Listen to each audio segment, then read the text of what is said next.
আওয়ামী লীগের কতজন আসলে গ্রেফতার হয়েছে? তাদের যেই দলীয় কর্মীরা ছিল বা আছে, তারা এখন এই সমস্ত সন্ত্রাসী কার্যকলাপ করছে পরিকল্পিতভাবে দেশটাকে অস্থিতিশীল করার জন্য। সেই গ্রেফতার অভিযানটা আরো জোরদার করতে হবে। আমি সেনাবাহিনীকে আমি উদাত্ত আহ্বান জানাবো, বিচার বহির্ভূত হত্যাকাণ্ডে জড়িত হয়েন না। পুলিশ ছাড়াও আপনারা অনেক কিছু পারেন। দেশে শান্তি শৃঙ্খলা ফিরিয়ে আনতে আপনাদের ওপর ম্যাজিস্ট্রেসি ক্ষমতা দেওয়া আছে। সেই দায়িত্ব যথাযথ ভাবে পালন করুন এবং যারাই এই দায়িত্ব পালনে পিছুপা হবে তাদেরকে বিচারের আওতায় আনুন। আমরা আপনার দিকে তাকিয়ে আছি। দেশের আইন শৃঙ্খলা আপনারা খুব সহজেই যদি আন্তরিকতা থাকে তাহলে সেটা উন্নতি করতে পারবেন বলেই আমরা বিশ্বাস করি। আপনি আওয়ামী লীগের দোসরদের আয়নাঘরে রাখার পরামর্শ দিয়েছেন, যদি ব্যাখ্যা করতেন। আহ, আমরা যে অল্প কিছুদিন আগে দেখলাম মাননীয় প্রধান উপদেষ্টা আয়নাঘর প্রদর্শনে গিয়েছিলেন। আমরা এতদিন আয়নাঘর সম্পর্কে বাইরে থেকে শুনেছি, জেনেছি, দেখার যেই আমাদের দেখা সম্ভব হয়ে ওঠেনি। এবং এটাও শুনেছি যে বাংলাদেশে আরো এরকম 700 থেকে 800 আয়নাঘর আছে প্রত্যেকটি জেলায়। এই বাহিনীগুলো আইন শৃঙ্খলা রক্ষাকারী বাহিনীর একাধিক আয়নাঘর রয়েছে এবং সেখানে ভিন্ন মত পোষণকারী এবং যাদেরকে তারা অপছন্দ করতেন তাদেরকে নির্মম অত্যাচার করা হতো, গুম করে রাখা হতো, সেখানে তাদের হত্যা করা হতো। বীভৎস চিত্র বেরিয়ে এসছে এই আয়নাঘর প্রদর্শনীতে যাওয়ার পর থেকে। সেখানে আমরা নির্যাতিত দু একজনের কথাও শুনেছি, তাদেরকে কিভাবে নির্যাতন করা হতো। আপনারা লেফটেন্যান্ট কর্নেল হাসিন, গোলাম আজমি সাহেব, হাম্মাম, এদের নির্যাতনের কাহিনী শুনেছেন। আসিফ, মাননীয় উপদেষ্টা যিনি আছেন, সে ওয়ালটা দেখে কিছুটা আন্দাজ করতে পেরেছিল তাকে কোথায় রাখা হয়েছিল। এই যে নির্মমতা, বর্বরতা কারা করেছিল? মানবিকতা ছিল না তাদের মধ্যে। মনুষ্যত্বহীন যেই লোকগুলো ক্ষমতার মোহে এই সমস্ত জঘন্য কাজগুলো করেছেন, আমি মনে করি তাদেরকে সেই আয়নাঘরে রাখলে তাদের উপলব্ধিটা হওয়া উচিত। আওয়ামী লীগ এবং তার দোসরদের ন্যূনতম রিমোর্স, অনুশোচনা, তাদের মধ্যে অনুতপ্ততা দেখা যাচ্ছে না। জিয়াউল হাসান এখনো কাঠগড়ায় দাঁড়িয়ে বড় বড় কথা বলছেন। তাদেরকে আয়না ঘরেই রাখা উচিত। অনেক সময় আমার এই বক্তব্যের ক্ষেত্রে অনেকে বলবেন মানবাধিকারের লঙ্ঘন হচ্ছে। কি নির্মমভাবে, কি নিষ্ঠুরভাবে তারা মানুষের সকল অধিকারকে কেড়ে নিয়েছিল, নির্মমতার সীমা ছাড়িয়ে গিয়েছিল। এই কথাটা যখন বলি তখন সেটা কষ্ট থেকে বলি। এই কথাটা যখন বলি তখন সেটা ক্রোধ জাগ্রত হয় নিজের মধ্যে, তখন সেই জন্যই বলি। আয়নাঘরটাকে প্রতীক হিসেবে বলেছি আমি। তার মানে এই নয় যে আয়নাঘরই রাখতে হবে, তাদেরকে দৃষ্টান্তমূলক শাস্তির ব্যবস্থা করতে হবে, যেন দেশবাসী জেনে যেতে পারে এবং ভবিষ্যতের জন্য এটি একটি দৃষ্টান্ত, শিক্ষণীয় হয়ে থাকতে পারে। অন্যায় যদি আপনারা করেন, এইভাবে যদি লেজর বৃত্তি করেন, কোন দলীয় সরকারকে ফ্যাসিস্ট হয়ে যাওয়ার জন্য সহযোগিতা করেন, আপনাদের পরিণতি কি হয় সেটা বাংলাদেশের জনগণ দেখবে, সচক্ষে দেখবে। কোনো ক্যাঙ্গারু কোর্টের ট্রায়াল না, তাদের বিচারটা আমি তো ইভেন দাবি করি প্রকাশ্যে। মাঝে মাঝে তো মনে হয় বাংলাদেশের শরিয়া আইন ফিরিয়ে আনা উচিত, পাকিস্তানের মতো বা সৌদির মতো। এদের এরকমই শাস্তি হওয়া উচিত, প্রকাশ্যে শিরোচ্ছেদ কিংবা পাথর মেরে হত্যা করা উচিত।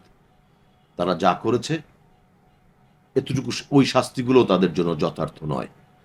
এই কারণেই বলেছিলাম যে বাংলাদেশের সকল কারাগারকে বা আয়নাঘরগুলোকে অস্থায়ী কারাগার ঘোষণা করা।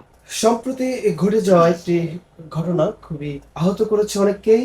মাহমুদুর রহমান মান্নাকে 21শে পদক অনুষ্ঠানে দাওয়াতপত্র দেওয়ার পরেও ঢুকতে দেওয়া হয়নি। এর আগেও আমরা দেখেছি কর্নেল অলিকে ঢুকতে দেওয়া হয়নি ইনভাইটেশন করার পরেও। এই বিষয়টিকে কিভাবে দেখছেন? শুরু থেকেই বলে এসছিলাম যে এই সরকারের অনেকগুলো দুর্বলতা, উপদেষ্টা নিয়োগ থেকে শুরু করে তাদের মধ্যে সমন্বয়হীনতা, বৈপরীত্য, আহ, সেইগুলো বারবার বিভিন্ন অনুষ্ঠানে, রাষ্ট্রীয় অনুষ্ঠানে ফুটে উঠছে।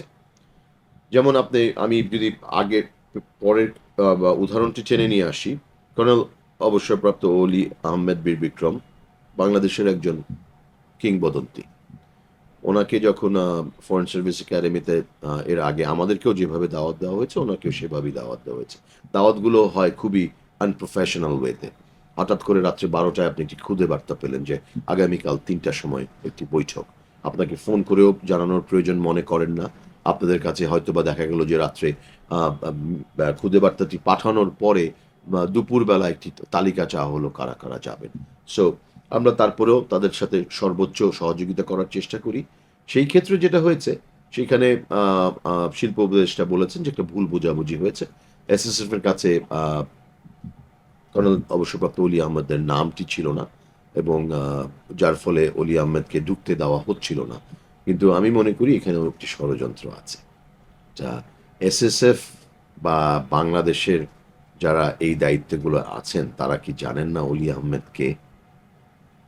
তাদের এত বড় ধৃষ্টতা, এটা তো তাদের দায়িত্ব ছিল। অলি সাহেবের দায়িত্ব ছিল না উপদেষ্টাকে ফোন করে জানানোর। নামটা না থাকলেও সেটা তারাই করতে পারতেন যে স্যার আপনি 30 সেকেন্ড বা 1 মিনিট ওয়েট করেন স্যার, আমরা জাস্ট কনফার্ম করে আমরা আপনাকে ঢোকার ব্যবস্থা করছি। সেই কাজটি তারা করেননি। সো এটা ইচ্ছাকৃতভাবে হয়েছে কিনা সেই বিষয়টি খতিয়ে দেখার জোর দাবি জানাচ্ছি। Same thing goes to Manna ভাই। মাহমুদুর রহমান মান্না বাংলাদেশের ইতিহাসের একজন ব্যক্তি যিনি চাকসু এবং ডাকসু ভিপি ছিলেন।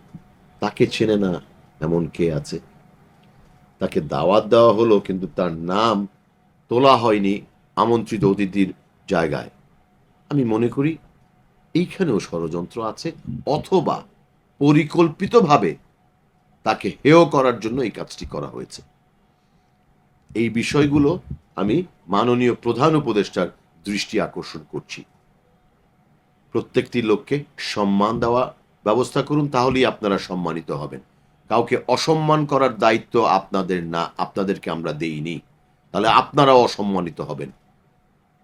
আমরা আপনাদেরকে সম্মান করি, সম্মানের সাথে যে বিদায়টা দিতে চাই সেই পথটা আপনারা সুগম করুন। ভবিষ্যতে যেন এই ধরনের ঘটনার পুনরাবৃত্তি না হয় সেই ব্যাপারে আমি তাদেরকে সজাগ থাকার জন্য বলবো, সচেতন থাকার জন্য বলবো। যে কোনো স্যাবোটাজ উইদিন দেমসেলফ সেটা তাদেরকেই বন্ধ করতে হবে বা খুঁজে বের করতে হবে কেন এই কাজগুলো হচ্ছে, সেটা আমাদের দায়িত্ব না। শহীদদের শ্রদ্ধা জানাতে ফুল কোড়াতে যাওয়া ছোট্ট শিশুকে ধর্ষণ করা হয়েছে। পরিস্থিতি কোন দিকে গড়াচ্ছে বলে মনে করেন? আহ, আইন শৃঙ্খলা বাহিনী নাজুক। আইন শৃঙ্খলার অবস্থা বাহিনী বা আমি বলতে আইন শৃঙ্খলার অবস্থা একেবারেই নাজুক। বিকজ পুলিশ একেবারেই ইনঅ্যাক্টিভ। দাদা কাজ করছেন না, রেসপন্স করছেন না, প্রোঅ্যাক্টিভ না, রিঅ্যাক্টিভও না, জানার পরেও ওভাবে যাচ্ছেন না। রাস্তাঘাটে কোনো পুলিশি টহল খুব একটা দেখাই যাচ্ছে না। সো এই জায়গায় আইন শৃঙ্খলার অবনতি হচ্ছে। যারা এই কিশোর গ্যাং বা এই সমস্ত অপকর্ম করে বেড়াচ্ছিল বা বেড়াচ্ছে, এরা আগেও ছিল বাংলাদেশে, কিন্তু শেখ হাসিনা সরকারের আমলেও এই কিশোর গ্যাং একটা ভয়ানক বা তাদের ব্যাপারটা বারবার উঠে আসছিল। তারা আরো বেশি সক্রিয় হয়েছে, বিকজ খোলা মাঠে তাদের পক্ষে তাদের যেই কাজগুলো, সন্ত্রাসী কার্যক্রমগুলো করা অনেকটা সহজ হয়ে গেছে। অপারেশন শয়তান পাকড়াও চলছে। কিছু কিছু গ্রেফতার হয়েছে, 7,000-এর উপরে গ্রেফতার হয়েছে। চিহ্নিত সন্ত্রাসী কতজন গ্রেফতার হয়েছে সেটা আমরা জানি না। আওয়ামী লীগের কিছু একেবারে নিম্ন স্তরের নেতা কর্মী বা কর্মী গ্রেফতার হচ্ছে, সেই জায়গাটা আমরা দেখছি। আমাদের কাছে তালিকা হয়তো বা ওভাবে প্রকাশ করা হচ্ছে না। এর বাইরে আমি যেটা বলবো যে এই পুলিশ বাহিনীতে এখনো 70 থেকে 80% আওয়ামী লীগের নিয়োগকৃত একেবারে তাদের দলীয় ক্যাডার রয়ে গেছে। এরা পরিকল্পিতভাবে দেশের আইন শৃঙ্খলাকে অবনতির দিকে নিয়ে যাচ্ছেন। তারা রাষ্ট্রের জনগণের চাকায় রাষ্ট্রকে তাদের যেই প্রতি যেই দায়িত্ব, জনগণের প্রতি তাদের যে দায়িত্ব, সেটা তারা করছেন না। তারা যেভাবে বিগত সরকারের আমলে আমাদের গা শিউরে উঠতে হয়, তারা যেভাবে তাদের সরকারের যেই হুকুমগুলো পালন করেছিলেন, দেশের জনগণকে যেভাবে নির্মমভাবে হত্যা করেছিলেন, আর এখন জনগণের জানমালের নিরাপত্তা দিতে তারা ব্যর্থ হচ্ছেন। এই জায়গাটাতে আমার যেই ব্যাপারটি এসে যায়, আমার মনে হয় না এটা এটা হয়তো বা খুব বেশি সহজও না, আবার খুব বেশি কঠিনও নয় এই জায়গাটা নিয়ন্ত্রণে আনার জন্য। আপনাকে কর্তৃত্ব নিতে হবে, আপনাকে কঠোর হতে হবে। আপনি ঢাকা শহরের ৫১টি থানার ওসিকে চিহ্নিত করুন, তাদের বায়োডাটা আছে, তাদের চাকরি বৃত্তান্ত, তাদের কি পরিচয়, সেগুলো চিহ্নিত করুন। অনেকেই কিন্তু গত সরকারের আমলে যারা সরকারের পারপাস সার্ভ করেছিল, তারা প্রাইস পোস্টিং পেয়েছে, তারা ভালো ভালো অবস্থানে আছে, তাদেরকে সরিয়ে দিন। দেশপ্রেমিক এখনো আছে, জনগণকে সেবার মানসিকতা দেওয়ার মতো কর্তা কর্মচারী এখনো সবগুলো বাহিনীতেই আছে, তাদেরকে যথাযথ জায়গায় নিয়োগ দিন। কারো অনুরোধে, সুপারিশে পদায়ন করেন না। আপনারা তাদের যেই বিগত ইতিহাস আছে সেইটা বিবেচনা করে, নিরপেক্ষ হয়তো বা কেউই না, তারপরেও সেই জায়গা থেকে অপেক্ষাকৃত যাদের কোনো কালিমা নেই, তাদেরকেই দায়িত্বগুলো দেন। এবং আমি আশা করি এই যে আইন শৃঙ্খলার যে অবনতি হয়েছে, সেটা কিছুটা হলে উন্নতি সম্ভব। এর বাইরে আওয়ামী লীগের কতজন আসলে গ্রেফতার হয়েছে, তাদের যেই দলীয় কর্মীরা ছিল বা আছে, তারা এখন এই সমস্ত সন্ত্রাসী কার্যকলাপ করছে পরিকল্পিতভাবে দেশটাকে অস্থিতিশীল করার জন্য। সেই গ্রেফতার অভিযানটা আরো জোরদার করতে হবে। আমি সেনাবাহিনীকে উদাত্ত আহ্বান জানাবো, বিচার বহির্ভূত হত্যাকাণ্ডে জড়িত হয়েন না। কিন্তু যেই ক্রান্তি লগ্নে আমাদের সেনা প্রধান দেশটাকে রক্ষা করেছেন, সেই দায়িত্ব এখনো শেষ হয়ে যায়নি। আপনার প্রতি আমার আহ্বান, ৩ বাহিনী, যৌথ বাহিনী যাদেরকে আমরা বলি, পুলিশ ছাড়াও আপনারা অনেক কিছু পারেন। দেশে শান্তি শৃঙ্খলা ফিরিয়ে আনতে আপনাদের ওপর ম্যাজিস্ট্রেসি ক্ষমতা দেওয়া আছে, সেই দায়িত্ব যথাযথ ভাবে পালন করুন। এবং যারাই এই দায়িত্ব পালনে পিছুপা হবে, তাদেরকে বিচারের আওতায় আনুন। আমরা আপনার দিকে তাকিয়ে আছি। দেশের আইন শৃঙ্খলা আপনারা খুব সহজেই, যদি আন্তরিকতা থাকে, তাহলে সেটা উন্নতি করতে পারবেন বলেই আমরা বিশ্বাস করি।